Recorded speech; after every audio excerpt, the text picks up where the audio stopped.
అదే RTV app వార్తల్ని క్షణాల్లో చదివే అవకాశం ఉంటుంది. ఒక న్యూస్ పేపర్, ఒక టెలివిజన్ ఛానల్ మీ చేతుల్లో ఎప్పుడూ ఉంటాయి. ఈరోజు లోక్సభలో ఓట్ ఆన్ అకౌంట్ బడ్జెట్ మంత్రి నిర్మలా సీతారామన్ ప్రవేశపెట్టారు. సో దీంట్లో హైలైట్స్ ఏంటి మనతో మాట్లాడడానికి ఆర్థిక నిపుణులు ఉన్నారు, వాటితో మాట్లాడదాం. సార్, ఈరోజు ప్రవేశపెట్టిన బడ్జెట్ని ఏ విధంగా చూడాలో? ఒకవైపు ఎన్నికలు సమీపిస్తున్నాయి, సో ఎన్నికల మభ్యపెట్టే విధంగా ఉందా, లేకపోతే సామాన్యులకు లబ్ధి చేరే విధంగా ఉందా? ఒకటి, నా పేరు డి రామచంద్రం అండి. నేను ఆర్థిక నిపుణుని కాదు. నేను ఎఫ్టీసీసీఐలో టూరిజం కమిటీకి కో చైర్మన్గా ఉన్నాను. ఒక కామన్ పాయింట్ ఆఫ్ వ్యూ, ఈరోజు బడ్జెట్ ఎలా ఉంది అని అంటే, ఇది ఎక్స్పెక్టెడ్ బడ్జెటే, ఎలక్షన్ ఇయర్ బడ్జెట్ కాబట్టి పెద్ద చేంజెస్ ఏం లేకుండా యథావిధిగా చేయడం జరిగింది. అది ఇంతకుముందు కూడా ఎలక్షన్కి పోయే సంవత్సరాల్లో జరిగిన విధంగానే జరిగింది కాబట్టి పెద్ద ఆశ్చర్యం అనేది ఏం లేదు. అయితే నేను మీ ముందు ఈ పర్యాటక రంగానికి సంబంధించిన అంశాలపై మాత్రం ప్రస్తావించదలుచుకున్నాను. ఎందుకోసం అంటే, మన భారతదేశంలో ఎన్నో రకాల పర్యాటక స్థలాలు ఉన్నాయి.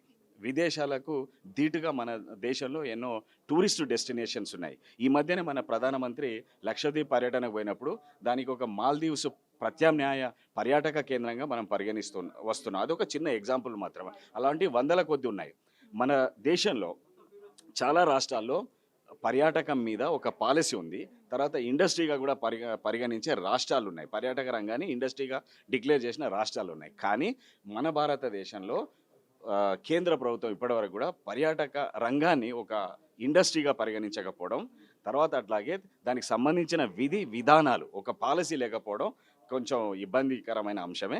అయితే ఆ విషయాలు ఏమైనా ప్రస్తావిస్తారేమో అని నేను ఊహించడం జరిగింది. ఆ ప్రస్తావన ఎందుకు రాలేదంటే, ఇది ఇంటరియం బడ్జెట్ కాబట్టి జూలైలో ఫుల్ ఫ్లెడ్జ్డ్ బడ్జెట్ వచ్చినప్పుడు వాటిని పైన కొంచెం దృష్టి సారిస్తారని నేను భావిస్తున్నాను. ప్రతి సంవత్సరం బడ్జెట్ ప్రవేశపెట్టే ముందు మధ్యతరగతి వాళ్ళు కోరుకునేది ఏంటంటే ట్యాక్సెస్ నుంచి ఊరట. కానీ ఈసారి ఎలాంటి ట్యాక్సెస్లో ఎలాంటి మార్పు లేదు. సో ఏ విధంగా చూడాలి? అఫ్కోర్స్ ట్యాక్సెస్ మీద ఊరట కలగాలని కోరుకోవడం చాలా సహజము. అండ్ ఎలక్షన్స్ వెళ్ళే సంవత్సరం కాబట్టి అందరూ ఊహించారు.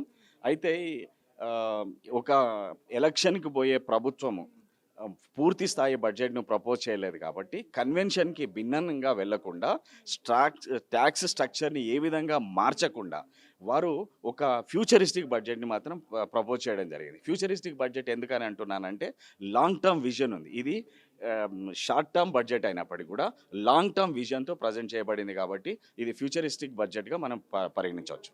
ఈరోజు ప్రవేశపెట్టిన బడ్జెట్లో హైలైట్స్ ఏంటి అండ్ ఏ శాఖకి ఎక్కువగా ప్రియారిటీస్ ఇచ్చారు? ఈరోజు ప్రవేశపెట్టిన బడ్జెట్లో నాకు బాగా నచ్చిన అంశం ఏంటంటే, చాలా మాటల గారడి చాలా కనబడింది.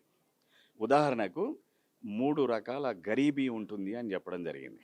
అంటే బీదవారు అనేది 3 రకాలుగా ఉంటారని చెప్తూ వాళ్ళు ఏం చేశారంటే, మహిళలు, తర్వాత యువత, ఇలా చెప్పడం జరిగింది. అంటే ఒక బీద అనే అర్థానికి ఒక ప్రత్యామ్నాయ పదాన్ని ఇవ్వడం జరిగింది. అదేవిధంగా రూరల్ హౌసింగ్కి పెద్దపీట వేయడం జరిగింది.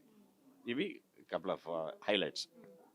సో మొత్తం మీద చూసుకోవచ్చు, ఈరోజు ప్రవేశపెట్టిన బడ్జెట్ ఏదైతే ఉందో మధ్యంతర బడ్జెట్, పూర్తి స్థాయిలో బడ్జెట్ కాదు కాబట్టి కొంచెం ఎక్స్పెక్ట్ చేసిన దానికన్నా కొంచెం భిన్నంగా ఉంది. అండ్ జూలైలో ఫుల్ ఫ్లెడ్జ్గా పెడతాయి కాబట్టి అప్పుడు ఎక్కువగా తీసుకునే అవకాశం ఉందని ఒకవైపు ఎవరైతే నిపుణులు ఉంటారో వాళ్ళైతే అంచనా వేసిన పరిస్థితి కనిపిస్తుంది. సంపతో కలిసి శిల్ప ఆర్టీవీ. మరిన్ని వీడియోస్ కోసం ఛానల్ ని సబ్స్క్రైబ్ చేయండి. లేటెస్ట్ అప్డేట్స్ కోసం వాట్సాప్ ఛానల్ ని ఫాలో చేయండి. అండ్ లింక్ డిస్క్రిప్షన్ లో ఉంది.